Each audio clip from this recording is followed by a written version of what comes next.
This video is sponsored by SPO Digital Marketing. இந்த platform வந்து எல்லாருக்குமே கிடைக்கிற வாய்ப்பை வந்து யூஸ் பண்ணிக்கோங்க. ஏன் அப்படின்னா இதிலே வந்து நம்ம கற்றுக்கவும் செய்யலாம், ஒர்க் பண்ணி ஏர்ன் பண்ணவும் செய்யலாம். அது எப்படின்னா ஒருத்தங்க வந்து இதில் ஜாயின் பண்ணுறது மூலயமா கோர்ஸ் படிக்கிறதுக்கு ஆஃபர் கொடுப்பாங்க. அந்த கோர்ஸை நம்ம படித்து மினிமம் 1500லேருந்து மேக்ஸிமம் 21,000 வரைக்கும் நம்ம ஏர்ன் பண்ணலாம். இதுக்கு நம்ம என்ன பண்ணணும் அப்படின்னா இதில் இவங்களோட வாட்ஸ்அப் நம்பர் கொடுத்துருக்காங்க 9994104160. இந்த நம்பருக்கு உங்களோட நேம் அண்ட் எஜுகேஷனல் குவாலிஃபிகேஷனை நீங்கள் வாட்ஸ்அப் பண்ணினா அவங்க உங்களை காண்டாக்ட் பண்ணுவாங்க. ஸ்கிப் பண்ணாதீங்க பெரிய தப்பு தினம் 300 ரூபாய் சம்பாதிக்க அரிய வாய்ப்பு. இன்ஸ்டாகிராம், ஃபேஸ்புக் பயன்படுத்த தெரிந்தால் போதும் content post and content publishing மூலமா தினம் 300 ரூபாய் சம்பாதிக்கலாம். இந்த வேலை செய்ய 5 நிமிடம் போதும். Work training support, group communication support, all language customer live chat support, முக்கியமா சொந்தமா ஒரு பிசினஸ் ஸ்டார்ட் பண்ற அளவுக்கு உங்களால கற்றுக்கொள்ளவும் முடியும், சம்பாதிக்கவும் முடியும். இந்த வேலை வாய்ப்பு வழங்குவது 5 வருடத்திற்கு மேல ரன் ஆகிட்டு இருக்க நம்ம தமிழ்நாட்டு company school of business organisation private limited. மேலும் விவரங்களுக்கு டிஸ்கிரிப்ஷன்ல கொடுத்திருக்க நம்பருக்கு வாட்ஸ்அப் பண்ணுங்க. Hi friends, welcome to our மதியமா யூடியூப் சேனல். இன்றைக்கி நம்ம சேனலில் ரிப்பன் பக்கோடா அதை எப்படி செய்யலாம் பார்க்கலாம் வாங்க. முதல்ல அதுக்கு தேவையான பொருள் என்னென்னு பார்த்துலாம். அதுக்கு வந்து 1 கப் அரிசி மாவு, பச்சரிசி மாவு தான், வீட்டில் வந்து இடியாப்பத்துக்கு யூஸ் பண்ணுறது கூட யூஸ் பண்ணிக்கலாம். 1/2 கப் கடலை மாவு, எல்லாமே நல்லா ஜலிச்சு எடுத்து வச்சுக்கோங்க. 1 டேபிள் ஸ்பூன் வந்து பட்டர், அதுக்கப்புறம் கொஞ்சம் காயப்பொடி, அதுக்கப்புறம் வந்து 1 to 1.5 ஸ்பூன் வந்து நான் வத்தப்பொடி எடுத்திருக்கேன். ஏன்னா இது வந்து எங்கள் வீட்டில் காரம் இருக்காது, அதனால் எடுத்திருக்கேன். அதுக்கடுத்து தேவையான அளவுக்கு உப்பு, அதுக்கப்புறம் தண்ணி. இதில் வந்து உங்களுக்கு ஓமம் இல்லைன்னா எள்ளு எது சேர்க்கணும்னாலும் சேர்த்துக்கலாம். நான் இன்றைக்கி சேர்க்கலை. இதை வந்து எப்படி பிசையலான்னு பார்க்கலாம் வாங்க. ஒன்று ஒன்றா ஆட் பண்ணிக்கலாம். ஃபஸ்ட்டு வந்து 1 கப் வந்து கடலை மாவு. இதுக்கு வந்து மெஷரிங் கப் இல்லை அப்படின்னா நீங்கள் வந்து ஒரு பாத்திரத்தை எடுத்துக்கோங்க, அதில் 1 கப் கலந்துக்கோங்க.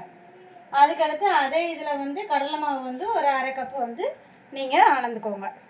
உங்களுக்கு கரெக்டாக இருக்கும், நல்லா மொறுமொறுன்னு இருக்கும். அதுக்கப்புறம் நம்ம எடுத்து வச்சுருந்தோம் பார்த்திங்களா பட்டர், இந்த இருக்கா, அந்த பட்டரை வந்து உள்ளே போட்டுக்கோங்க. அதுக்கடுத்து வத்தப்பொடி, இது வந்து காரம் இல்லாததுனால கம்மியாக எடுத்திருக்கேன், சரி அதிகமாக எடுத்திருக்கேன். நீங்கள் காரம் இருந்துச்சு அப்படின்னா அதுக்கேற்றப்ப எடுத்துக்கோங்க. அதுக்கடுத்து கொஞ்சோட காயப்பொடி, ஏன்னா கடலை மாவு சேர்த்துருக்கோம்ல, குட்டி பசங்களுக்கு கொடுக்கும்போது அவங்களுக்கு எந்த கேஸ்ட்ரிக் ப்ராப்ளமும் வராமல் இருக்கிறதுக்காக நம்ம கடலை மாவு போடுறோம். சரி, வராமல் இருக்கிறதுக்காக நம்ம வந்து பெருங்காயப்பொடி வந்து போடுறோம். அதுக்கடுத்து உப்பு தேவையான அளவு போட்டுக்கோங்க, அதிகமாகிடுச்சுன்னா நல்லா இருக்காது. போட்டுட்டு நல்லா கிளறி விட்டுக்கோங்க ஒரு நேரம். கரெக்ட் பார்த்திங்களா, நல்லா பட்டர்லாம் நல்லா நசுக்கி விட்டு அமுத்தி விட்டு நல்லா ஒரு நேரம் இந்த மாதிரி கிளறிக்கோங்க. நல்லா ஒன்று சேர்ந்து வரட்டும். எல்லாமே எண்ணெயிலேருந்து எல்லாமே ஒன்று சேர்ந்து வரும். வெண்ணெயிலேருந்து வத்தப்பொடி, கடலை மாவு, அரிசி மாவு எல்லாமே ஒன்று சேர்ந்து வரும். இல்லை நீங்கள் இந்த மாதிரி கிளறாமல் நீங்கள் தண்ணி ஊற்றி பண்ணிட்டீங்க அப்படின்னா உங்களுக்கு வந்து எல்லாமே வந்து ஒன்று சேர்ந்து வராது. இதை வந்து எல்லாமே ஒன்று நல்லா சேரணும். அப்படின்னா தான் வந்து உப்பு ஒரு சைடு சேராமல் இருக்கும், இல்லைனா உப்பு வந்து ஒரு சைடாக சேர்ந்துடும். நம்ம இப்போ தூள் உப்பு போட்டிருக்கறனால அப்படியே போட்டுட்டோம். இதுவே கல் உப்பு போடுறவங்களா இருந்தீங்கன்னா கொஞ்சம் தண்ணியில் கரைச்சி ஊற்றிக்கோங்க. அப்படியே போட்டிங்க அப்படின்னா உங்களுக்கு கரையாது. இதாக இருக்குது பார்த்திங்களா, முடிஞ்சது. இதில் வந்து ஒரு சிலர் வந்து சூடாக எண்ணெய் சேர்ப்பாங்க, நான் சேர்க்க மாட்டேன். உங்களுக்கு வேணும் அப்படின்னா சூடான எண்ணெய் வந்து ஒரு டேபிள் ஸ்பூன் சேர்த்துக்கோங்க. சேர்க்கும் போது பார்த்து பண்ணிங்க, கையில் எதுவும் பட்டுறாங்க. இந்த மாதிரி வருதா, இந்த மாதிரி வந்ததுக்கப்புறமேட்டு நம்ம வந்து தண்ணி சேர்த்துக்கலாம். தண்ணி வந்து ஃபுல்லாக சேர்த்துறாதீங்க, முதல்லையே கொஞ்சம் கொஞ்சமாக ஆட் பண்ணி பிணைஞ்சி எடுத்துக்கோங்க. அப்படின்னா தான் உங்களுக்கு வந்து கரெக்டாக இருக்கும். பதம் எப்படி பார்க்கணும் அப்படின்னா, நம்ம சப்பாத்திக்கு மாவு பிணைவோம் பார்த்திங்களா, சப்பாத்தி மாவு பதம் இருந்தாலே போதும். எப்போவுமே வந்து நம்ம சப்பாத்தி மாவாக இருந்தாலும் சரி, முறுக்கு, இந்த மாதிரி ஓலை பக்கடா, எதுக்கு வந்து நம்ம மாவு பிணைஞ்சாலுமே கொஞ்சம் கொஞ்சமாக நீங்கள் ஊற்றி பிணைஞ்சால் மட்டும்தான் அது எல்லாமே ஒன்று சேர்ந்து வரும். இன்னொன்று அதிகமாக தண்ணி ஆகாது, இல்லைன்னா அதிகமாக தண்ணி ஆயிரும். அதனால் கொஞ்சம் கொஞ்சமாக சேர்த்து பிணைஞ்சி எடுத்துக்கோங்க. இந்த அளவுக்கு நீங்கள் பிசைஞ்சு வச்சுக்கோங்க. இது வந்து உங்களுக்கு சப்பாத்தி மாவு பதத்தில் இருக்குது. இது கூட வந்து நம்ம வந்து என்ன அச்சு போட போகிறோம் அப்படின்னா, இதை வந்து ரிப்பன் பக்கோடாவோ, அதனால் இந்த மாதிரி அச்சு போட போகிறோம். இதை வந்து இதில் முதல்ல ஃபஸ்ட்டு இப்படி ப்ளேஸ் பண்ணிக்கோங்க. பண்ணிவிட்டு அதுக்கப்புறமேல்ட்டு இதில் வந்து நம்ம சுற்றி வச்சுக்கலாம். ஓகேவா? இதான் அச்சு. இதில் வந்து நம்ம சுற்றி வச்சுக்கலாம். முதல்ல சுற்றி வச்சுக்கிட்டிங்க அப்படின்னா உங்களுக்கு ஈஸியாக இருக்கும். அச்சு மாற்றி போட்டுறாதீங்க. இந்த அச்சில் தான் நல்லா வரும். இதான் வந்து ரிப்பன் பக்கோடாக்குள்ள அச்சு. அவ்வளோதான். இதை நம்ம நல்லா டைட்டாக பூட்டி வச்சுக்கோங்க. பூட்டிட்டு திரும்பி இதை வந்து நல்லா இந்த மாதிரி பாதியாக நம்ம பிரித்து எடுத்துக்கலாம். ஓகேவா? பாதி வந்து நம்ம எடுத்து வச்சுக்குவோம்.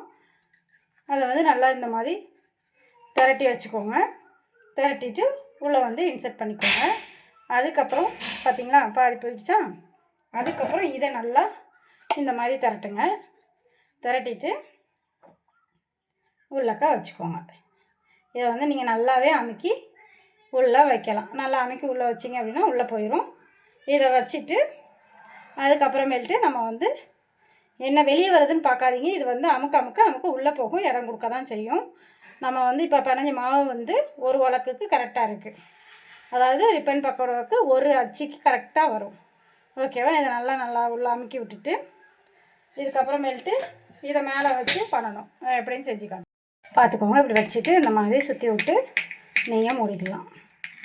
மூடிங்கன்னா மூடிக்கும். அவ்வளோதான். உள்ளே வச்சு மாட்டியாச்சு. இந்த மாதிரி வர ஆரம்பிக்க பார்த்தீங்கன்னா நம்ம சுற்றும் போது இது வழியாக தான் வரும். அதை இப்போ வந்து நம்ம வந்து பாத்திரத்தில் பண்ணலாம். எப்போவுமே வந்து நம்ம இந்த மாதிரி ஓலை பக்கோடா அந்த மாதிரி ரிப்பன் பக்கோடாலாம் செய்யும் போது வந்து நல்லா அகல பாத்திரம் வச்சுக்கோங்க. அப்படின்னா தான் உங்களுக்கு வந்து சுற்றி எடுக்கிறதுக்கு கரெக்டாக வரும். சின்னதாக வச்சுருந்தீங்கன்னா அப்புறம் நிறைய நேரம் பண்ணுற மாதிரி வரும். பார்த்தீங்களா? இந்த மாதிரி போட்ட உடனே நமக்கு மேலே வந்துடுச்சு அப்படின்னா இது வந்து நமக்கு கரெக்டான பக்குவத்தில் இருக்குது என்ன அப்படின்னு அர்த்தம். இதை வந்து நம்ம அப்படியே வச்சுக்கிட்டு நம்ம இப்போ புழிஞ்சு விட்டுறலாம்.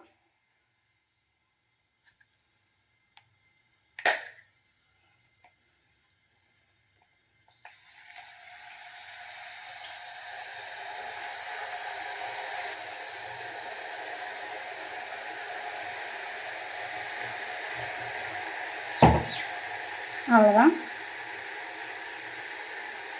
கொஞ்சம் வேகட்டும். கொஞ்சம் நேரம் வெந்ததுக்கு அப்புறமேட்டு நம்ம திருப்பி போடலாம்.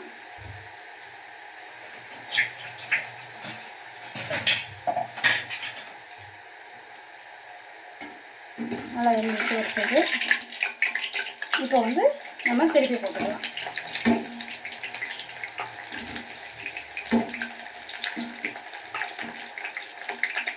இந்த பபிள்ஸ்லாம் அடங்குற வரைக்கும் நம்ம திருப்பி போட்டு வேக வச்சுக்கலாம்.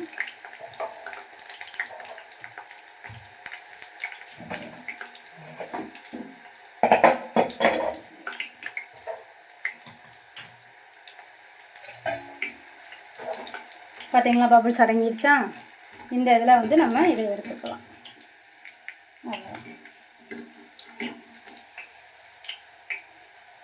இதுக்கு மேலே விட்டீங்க அப்படின்னா உங்களுக்கு வந்து கருகிரும். கரைஞ்சிருச்சுன்னா நல்லா இருக்காது டேஸ்ட்டு. இப்படி சாப்பிடும் போது தான் நமக்கு நல்லா டேஸ்ட்டாக இருக்கும். அதனால் இதை வந்து நம்ம எடுத்து வச்சிடலாம்.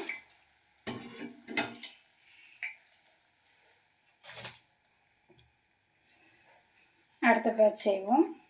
கொஞ்சம் எப்போவுமே மேலே தூக்கியே வச்சுக்கோங்க.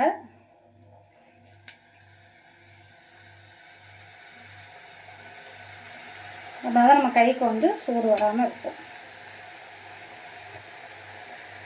அவ்வளோதான். பார்த்துக்கிட்டிங்களா? இப்போ ஒரு சைடு வந்துடுச்சு. இதை வந்து நம்ம திருப்பி போட்டுக்கலாம். அவ்வளோதான். இந்த ஒரு சைடு வந்துடுச்சு அப்படின்னா ரெடி ஆகிடும். அதே மாதிரி அதில் உள்ளது எல்லாத்தையுமே வந்து நம்ம செஞ்சு எடுத்து வச்சுக்கலாம்.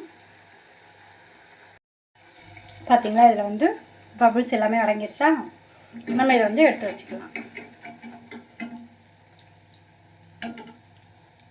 இது மாதிரி நெக்ஸ்ட் பேட்ச் எல்லாமே செஞ்சு எடுத்துக்குவோம். அவ்வளோதான். மொறு ஓலை பக்கோடா ரெடி. பாருங்கள், இங்கே பாருங்கள், நல்லா மொறுன்னு சவுண்டு கேட்குதா? இருந்தால் நல்லா கிறிஸ்பியாக இருக்கும். பாருங்கள், இதே மாதிரி நீங்கள் ட்ரை பண்ணி பாருங்கள். டீ கூட சாப்பிட்டுக்கலாம். பசங்க ஈவினிங் ஸ்நாக்ஸ் கேட்கும் போது சாப்பிட்டுக்கலாம். அதனால் இந்த மாதிரி செஞ்சு வீட்டில் வச்சுக்கிட்டிங்க அப்படின்னா உங்களுக்கு ஸ்நாக்ஸுக்கு எந்த பிரச்சனையுமே வராது. இதில் வந்து அதிகமாக வேணும் அப்படின்னா எல்லாமே டபுள் பண்ணிக்கோங்க. உங்களுக்கு எல்லாமே கரெக்டாக இருக்கும். அதேமாதிரி மேலும் இதே மாதிரி வீடியோ வேணால் மதிகமா யூடியூப் சேனல் லைக் பண்ணுங்கள், ஷேர் பண்ணுங்கள், சப்ஸ்கிரைப் பண்ணுங்கள். தேங்க்யூ.